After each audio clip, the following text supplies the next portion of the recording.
बाद बिलारी नगर के चंदौसी रोड स्थित विशन सिंह फार्म हाउस में भारतीय किसान यूनियन मुलायम के राष्ट्रीय अध्यक्ष नेम सिंह और राजेश यादव के नेतृत्व में भारी संख्या में धरना प्रदर्शन किया गया, जिसमें 11 सूत्रीय ज्ञापन तहसील प्रशासन को सौंपा गया, जिसमें उन्होंने कहा कि अगर हमारी मांगे पूरी नहीं की गई तो अनिश्चितकालीन आंदोलन को वादिया देंगे। गुरुवार को आयोजित कार्यक्रम में भारतीय किसान यूनियन मुलायम के राष्ट्रीय अध्यक्ष नेम सिंह और राजेश यादव के नेतृत्व में सैकड़ों की तादाद में किसान पहुंचे, जिसमें अनेक मुद्दों पर चर्चा की गई।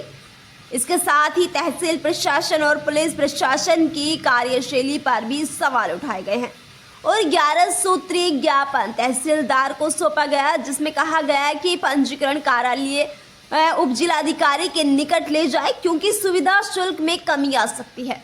राजस्व गांव सीमा पर पत्थर गाड़े जाए। कोशा 38 प्रजाति में होने वाले नुकसान की भरपाई की जाए, जिसका आधार किसान गन्ना कैलेंडर है। बिलारी ईदगाह पर तहसील कार्यालयों में तहसील परिसर में लाया जाए। खतौनी के अंश निर्धारण में होने वाली कमियों को शुद्ध करवाए एवं आचरण नियमावली के अधीन दंड व्यवस्था करें। खतौनी में नक्शा 35 को चारों भुजाओं की नाप अंकित कराई जाए। जीपीएस सर्वे की फसली की कॉपी किसानों को वितरण कराई जाए। स्मार्ट मीटर सबसे पहले बिजली विभाग और प्रशासन और पुलिस प्रशासन अपने कार्यालयों में लगवाए। निःशुल्क सिंचाई योजना को सस्ती बिजली से ना जोड़ा जाए। गन्ने मिलें बंद हो रही है, मूल्य का निर्धारण नहीं हुआ है। गन्ना मूल्य का निर्धारण मूल्य सिंचाई के आधार पर किया जाए। सिंचाई के लिए 24 घंटे बिजली उपलब्ध कराई जाए। करते हैं, हम अपनी बातों को मनवा कर मानेंगे। तो मैं करना चाहता हूं कि जो हमारी मांगे हैं और आप सभी की जो परेशानियां हैं, हम किसान भाई जो परेशानियां हैं, वो आपने देखा होगा कि खतौनी में अभी आपने देखा कि अपने अपने शेयर चढ़ाए जा रहे हैं। ज्वारी जो खतौनी होती थी तो उसके शेयर बांटे जा रहे हैं कि किसका कितना हक किसमें है। लेकिन वो हो क्या रहा है, हम लोगों को नुकसान कहाँ होता है। पैसे लेकर के भ्रष्टाचारी चरम सीमा पर आप सबको मालूम होता क्या है कि एक खतौनी में मान लीजिए हम 4 भाई हैं, 4 भाई में हमारा 1/4 सभी का हिस्सा हुआ। लेकिन इन लेखपालों ने अपनी बदमाशी और भ्रष्टाचारी के दम पर पैसा लेकर के क्या किया है कि एक भाई का 10% हिस्सा कर दिया, किसी का 30% कर दिया और किसी का 35% कर दिया। ये चीज में हमने इसको मांग रखी है कि ऐसा नहीं होना चाहिए। बिन पैसे के आपको ये काम करना होगा। अगली डिमांड हमारी ये रखी गई है कि जहां मैना में कराते हैं रजिस्ट्री कार्यालय, वो भी यहाँ लोकल क्षेत्र में होना चाहिए, दूर नहीं हो। यही तहसील के कैंपस में एक साथ हो, क्योंकि सरकार की मंशा रहती है हमेशा सस्ता और सुलभ न्याय की। तो सस्ता और सुलभ न्याय तभी मिलता है जब सारे ऑफिस बराबर में हो। हम जाए और 1 घंटे में सारे अधिकारी हमसे मिले और अपना काम करा लें। वो मांग भी हमने इस पर रखी है। और अगली मांग हमारी रखी गई है कि सभी कार्यालय तहसील परिसर में हो। उससे अगली मांग है नंबर 5, खतौनी के अंश वितरण में भी आपको बताया था, वो शेयर भी ठीक ठाक हो। और एक नक्शे का सिस्टम होता है, आपने देखा होगा। उसमें बड़ा शर्म वाली बात है कि देश नहीं बल्कि दुनिया इस मॉडर्न टाइम में कितना इको टेक्निक पहुंच चुकी है और इलेक्ट्रिक सिस्टम में बहुत आगे पहुंच चुकी है। लेकिन आज ये भारत देश हमारा अब से 70 और 80 साल पीछे चल रहा है। अध्यक्ष जी, आज बिलारी पहुंचे हैं और धरना प्रदर्शन किया गया। क्या उद्देश्य था धरना प्रदर्शन करने का और क्या क्या मांगे थी आज? मैं पहले तो आपके चैनल के लिए मेरा नमस्कार। मांगे हमारी किसान से संबंधित जितने किसानों के मुद्दे हैं, किसानों को शोषण जो सरकार के कर्मचारी कर रहे हैं, उन्हीं किसानों की मांग के लेकर हमें धरना प्रदर्शन बिलारी तहसील में हमें करना था। लेकिन एसडीएम साहब नामौजूदगी में तहसीलदार साहब ने हमारा ज्ञापन लिया और मेन जो समस्या वो ये है कि किसान अगर हमारे टोपी लगा के एसडीएम साहब के कार्यालय में जाते हैं तो वो ये कहते हैं टोपी लगा के मेरे कार्यालय में मत आइएगा, टोपी लगाओगे आओगे तो मैं आपका काम बिल्कुल नहीं करूँगा। हमारा कहना ये है टोपी से काम नहीं है हमें। भाई टोपी अगर लीगल वे में कहीं लिखा हुआ है कि टोपी मत लगा के आओ तो उसका बोर्ड लगाइए आप तहसील के बाहर। और ये समझाइए कौन कौन से कपड़े पहन कर आने हैं, साड़ी पहन कर आनी है, कच्छा बनियान में आना है, नंगा आना है, कैसा आना है। एसडीएम साहब हम बताएं जब तो उनके कहने से पहनावा पहनेंगे हम, क्या कुछ जन्म होने अपनी उन्होंने दिया एसडीएम साहब ने। किसान देश की रीढ़ की हड्डी है, अर्थव्यवस्था को देखता है। देश के अंदर 80% किसान गरीब मजदूर हैं। जो देश का खाता है वो देश के साथ गद्दारी करने का काम कर रहा है। अबे तुम देश का खा रहे हो, किसान का कमाओ खा रहे हो। देश का किसान जो सोने की चिड़िया कहने वाला भारत देश आज इस स्थिति पे पहुंच गया है कि मरने की कगार पर किसान खड़ा है। एमएसपी पर आज तक सरकार कानून क्यों नहीं बना रही? भाई एक बिस्लरी की बोतल बनाने वाला अपनी बिस्लरी की बोतल का रेट खुद तय कर रहा है। किसान अपने अनाज को उगाने के बाद में जो देश की आंखें खुल रही है उसे खा के वो अपने रेट तय कर नहीं पा रहे। बताइए सरकार क्या करना चाह रही है? तो हमारा जो मिशन था, जो धरना था आज का, भाई इसी बात को लेकर था कि किसान का मान सम्मान रहना चाहिए और किसान के जो जायज काम है, तहसील से जुड़े हुए जो मुद्दे हैं, वो किसान के समय पर निपटने चाहिए। दाखिल खाद का सबसे बड़ा मुद्दा है, 45 दिन के अंदर लीगल वे में दाखिल खाद होना चाहिए। 6-6 महीने की पेंडिंग बिलारी तहसील के अंदर पड़ी है।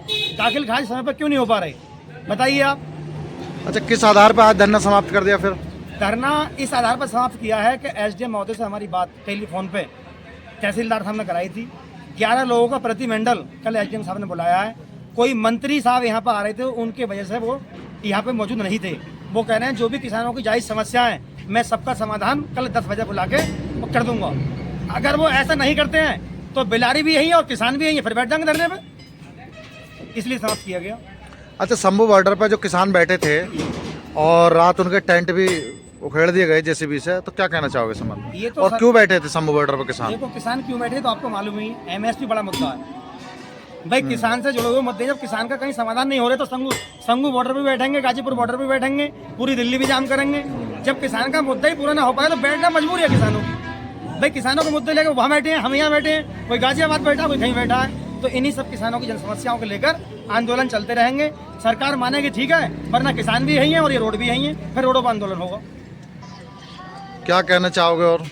और यही कहना चाहूँगा कि सरकार अपने कान खोल के किसानों की बात को सुन ले। नहीं सुनेगी तो इस किसान ने जिसने सरकार बनाई है यही किसी दिन खत्म कर देगा, नहीं नाबूद कर देगा सरकार के लिए। इतना ही कहना चाहूँगा।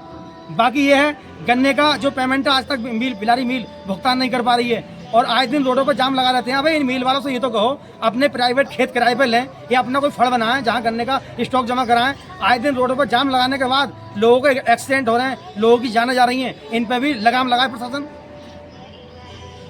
जैसे कि अभी आपने बताया कि 10 किसानों का प्रतिनिधिमंडल एसडीएम साहब से वार्तालाप करेगा और अगर आपकी मांगें पूरी नहीं होती हैं तो फिर आप क्या कदम उठाएंगे? फिर तहसील भी यही धरने पे बैठेंगे, अनिश्चितकालीन धरना प्रदर्शन चलेगा। जब तक हमारी मांगें पूरी नहीं होंगी धरना जारी रहेगा। कितनी सूत्रीय मांगे हैं आपके? 11 सूत्रीय हमने ज्ञापन दिया है। क्या क्या मांगे हैं हमारी, जिस पे जो किसान की जो भूमि है उसको नपाई तुलाई करके उनके जो स्टैंप हैं, जो जिसे खंबा बोला जाता है, थम, वो गड़वाएं कि तेरा यहाँ से और तेरा यहाँ से। जो आए दिन भूमि के जो विवाद हो रहे हैं ये सरकार क्यों करवा रही है? सरकार के हाथ में जब सारा काम है तो आजकल जाति प्रमाण पत्र है, आय है, इनके नाम पर ठगाई चल रही है तहसील के अंदर। 500 रुपये लोग कर्मचारी दे रहे हैं, उनका काम फिर भी करके नहीं दे रहे। मान लो लेखपाल हैं, लेखपालों ने मुंशी रख रखे हैं 15-15 हज़ार रुपये सैलरी पे। लेखपाल तहसील के अंदर नहीं बैठ रहे हैं। मुंशियों के पे तो पाबंदी लगा दी गई थी ना, मुंशियों पर कहाँ पाबंदी लगी है? एक लेखपाल में 2 मुंशी हैं, अभी कहाँ पाबंदी लगी है? बराबर चल रहा है काम। सबसे बड़ा मुद्दा ये है जो लेखपाल बिलारी तहसील में ईदगाह के सामने प्राइवेट रूम लेके बैठे हुए हैं, उनके रूम तहसील के अंदर पहुंचे। वो बैठते हैं यहाँ रूम में, किसान तहसील में टक्कर मार रहा है। ऐसा काम क्यों हो रहा है भाई? जब जो लेखपाल का जहाँ काम है बैठने का वहाँ बैठे ना। और सबसे बड़ी बिजली की समस्या, जो स्मार्ट मीटर किसानों के गरीबों के घर पर लगाए जा रहे हैं, पहले सरकार एसडीएम के कार्यालय में लगवाए, पुलिस अधिकारी को यहाँ लगवाए, डीएम के यहाँ लगवाए, सीएम के यहाँ लगवाए, पहले उनके यहाँ स्मार्ट मीटर लगाए, उसके बाद में किसानों को लूटने का काम करे। ये स्मार्ट मीटर किसानों को मारने का काम कर रहा है, इसके हम बिल्कुल विरुद्ध में हैं। ये बिल्कुल नहीं होने देंगे हम। और क्या मांग है आपकी? और बाकी हमने अब मांग तो आपको बताई थी कि लिखित में हमने 11 सूत्री ज्ञापन दे दिया है और उस पर कितना काम करते हैं अधिकारी। अब ये काम अगर सही होगा किसानों के संबंध में तो ठीक है। जैसे मान लो कि चलो बिलारी कोतवाली है, यहाँ कोतवाली में 1-1 महीने से एफआईआर पड़ी हैं, उन पर गिरफ्तारी नहीं हो रही। ये बड़ा मुद्दा है हमारा भाई। 376 में कितने दिन में गिरफ्तारी होनी चाहिए बताइए आप? मेडिकल हो गया, 64 के बयान हो गए। इसका मतलब कहीं ना कहीं पुलिस षड्यंत्र रचने का काम कर रही है। मुझे इनको गिरफ्तार क्यों नहीं कर रही जब 64 बयान दर्ज देता हूँ? यही सारे मुद्दे हैं हमारे। अभी जो नागपुर में घटना घटी है जी उसके बारे में क्या कहना चाहेंगे? भाई, नागपुर में जो घटना घटी है, हम यही कहना चाहते हैं कि वो भी एक गलत है, निंदनीय घटना है। सरकार को सोचना चाहिए, बढ़ चढ़ के सरकार को उनके पक्ष में बोलना चाहिए। सरकार आज भारतीय जनता पार्टी की है कि किसान देश का इतना बेवकूफ़ नहीं है कि किस देश के किसान ने सरकार बनाई है, तो किसान के बारे में सोचो, आवाम के बारे में सोचो। भाई इतना ही कहना चाहूँगा, धन्यवाद। क्या नाम है आपका और कहाँ पहुँचे हैं आज, और क्या क्या कितने सूत्रीय आपने ज्ञापन दिया है? देखिए, मैं चौधरी मज़ारुल हसन एडवोकेट हूँ, पेशेवर वकील और भारतीय किसान यूनियन जो मुलायम है उसमें राष्ट्रीय प्रवक्ता हूँ। और जैसा कि अध्यक्ष महोदय ने मेरे संज्ञान में डाला कि भाई इस तरह से जो है SDM बिलारी द्वारा हमारे किसी किसान नेता, किसान भाई को बेइज्जत किया गया है, और कहा गया बोले भी जब तक आप ये हरी टोपी लगाएंगे और हरा गमछा गले में डालेंगे, वहाँ पर कोई बात नहीं सुनी। तो इसमें बड़ा रौश पैदा हुआ, जिसको पता चला हमारे किसान नेताओं को, संयुक्त मोर्चे को भी, शाहजहाँपुर, यूपी और मेरठ वगैरह, वो सारे लीडर्स भी हमारे यहाँ प्रदर्शित थे। तो इसी उपलक्ष्य में हमने यहाँ आकर के धरना प्रदर्शन किया है और उसमें 13 सूत्रीय मांगों को लेकर के धरना प्रदर्शन किया है। और SDM अच्छा, अभी राष्ट्रीय अध्यक्ष जी ने बताया 11 सूत्रीय मांगे थी। हाँ, वो अध्यक्ष महोदय चूँकि टाइप मैंने कराया था वो देख नहीं पाए थे। अच्छा, लेकिन 13 सूत्रीय मांगे हैं। और 13 सूत्रीय मांगों में ये रहा है कि सबसे पहली चीज़ तो ये है कि पुलिस प्रशासन जो है वो किसानों को और मजदूर साथियों को हमारे दबाने कुचलने का काम कर रहा है। हमारे खिलाफ FIR होती हैं तो तुरंत हमें गिरफ्तार कर लिया जाता है, और अगर हम ही पीड़ित हैं और हमारी, जैसा कि अध्यक्ष महोदय ने बताया कि 3 क्षेत्र की FIR हुई है, 24 घंटे में लीगल वे में उनको अरेस्ट कर देना चाहिए था, जेल में डाल देना चाहिए था। ये 164 के बयान हुए हैं, उसके बाद भी कोई कार्रवाई आज तक नहीं हो पाई है, उसको भी हमने इसमें खोला है। अगली चीज़ रही है राजस्व विभाग की। हम किसानों का जो मुद्दा है और ज़्यादातर जो रिलेशन है वो राजस्व विभाग के कर्मचारी अधिकारियों से रहता है, क्योंकि राजस्व विभाग में अब आपने देखा होगा कि एक नक्शा दिया जाता है और नक्शे में सीमाएं लिखी नहीं होती। तो ये बहुत पुराने ज़माने के नक्शे हैं, ये देश आज़ादी 1947 से भी पहले।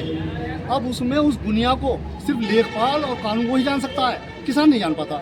हमारी ये मांग, और यही नहीं है पूरे भारत देश के अंदर ये मांग है कि उस नक्शे में आप प्रविष्ट करेंगे कि ये वाली जो सीमा, बॉर्डर सीमा, इसकी जो दीवार है, ये जो हमारी मैंड कहलाती है, कि वो इतने मीटर लंबी है। XYZ मान लीजिए 20 metre, 40 metre, 45 metre, 4.5 metre, 20.5 metre, 22.5 metre, जो भी है, वो चारों दिशाएं उसमें खुली होनी चाहिए, ताकि किसान की अगर मैंड टूटती है तो ठियाबंदी में न जा करके उसका समाधान वही मौके पर हो जाए और उसको खुद नाप ले। अब ऐसा वो समझ नहीं पाता है। और अगली समस्या का जो हमने इसमें मांग की है, सबसे बड़ी समस्या ये है कि अंश खुल रहे हैं इस वक्त में। सरकार ने बड़ा अच्छा काम किया, उसके लिए हम तहे दिल से सरकार का शुक्रिया अदा करते हैं। और उसमें ये कहा गया है कि भाई अंश खोले जाएंगे, चूँकि पहले ज्वाइंट खतौनी होती थी, तो उस सह खातेदारी को अलग करने के लिए उनके अंश खोले गए। अब अंशों में ये किया गया, भ्रष्टाचारी में तमाम राजस्व अधिकारी, नायब तहसीलदारों, SDM हो, लेखपाल हो, सब भ्रष्ट हैं सबसे। और सबने उन्होंने क्या किया है कि जो जैसी रिश्वत देता है उसका अंश वैसे चढ़ा देते हैं। अब खतौनी में मान लीजिए कि आपका शेयर 25% है, आप 4 भाई हो। अब 4 भाइयों में एक भाई बेचारा खत्म हो जाता है, उसके और तो वारिस हैं, तो उसमें ये क्या कर रहे हैं, एक भाई किसी और लेवल का है और उसने जाकर के 10,000 लेखपाल साहब को दे दिए और कह दिया कि इसमें 40% हिस्सेदार हूँ, आपने 40% चढ़ा दिया।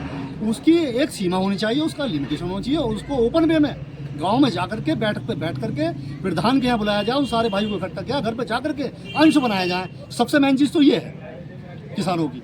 और अगली चीज़ जो अध्यक्ष महोदय ने बताई, लाइट वाली, अब ये स्पेशल मीटर लगाए जा रहे हैं, स्मार्ट मीटर स्पेशल मीटर कहलाते हैं। इन स्मार्ट मीटरों में क्या है, इनकी मंशा सीधी ये है कि किसान की गर्दन दबा लो। जो किसान बेचारा अपने खेतों को पानी देता है वो पानी ना दे पाए, वो सिंचाई ना कर सके, वो पानी भी नाप करके दिया जाए। वो यूँ कि जब स्मार्ट मीटर ट्यूबवेलों पर लग जाएंगे, घरों पर लग जाएंगे, तो आदमी किसान जो है डरते डरते खेती को पानी देगा। अभी तो किसानों का बिजली बिल माफ़ कर दिया था, किसानों का कितना सा बिजली बिल माफ़ किया था, कोई बिजली बिल माफ़ नहीं किया है। सिर्फ जो सब्सिडी होती थी, जो सब्सिडी का मसला था, उसको माफ़ किया था। और कौन सा माफ़ किया था, ब्याज को माफ़ किया था। जैसे मान लीजिए 6 महीने किसान लेट हो गया बिल जमा करने के लिए और उस पर ब्याज लग गया 135 रुपये, उसको माफ़ किया। और कौन सा बिल माफ़ किया था, ना ही किसानों का बिल माफ़ किया गया और ना ही किसानों के कर्जे माफ़ किए गए। हाँ, अगर माफ़ किया गया तो किसका माफ़ किया गया, जो इनके यार और दोस्त हैं बड़े करीबी, अनिल अंबानी हो, अडानी हो, समझे, मुकेश हो, तो इनके माफ़ किए, किसानों को माफ़ नहीं किए। किसान तो सुसाइड कर रहा है, आत्महत्या कर रहा है। भारत देश के अंदर, अभी आप न्यूज़ पर अपनी देख लीजिए, भारत देश के अंदर 2024 में 1 जनवरी से लेकर के 30 दिसंबर 2024 तक आप भाई साहब मानक उठा कर देख लीजिए, 2100 किसानों ने सुसाइड की है। और उनसे जब पूछा गया तो यही उन्होंने बताया, बोले कि साहब कर्जा बहुत ज़्यादा था, दे नहीं पा रहे थे, और प्रशासनिक अमला और बैंक वाले मजबूर कर रहे थे आत्महत्या करने के लिए। ये भी हमने मांग की है। अब क्या आश्वासन मिला आपको?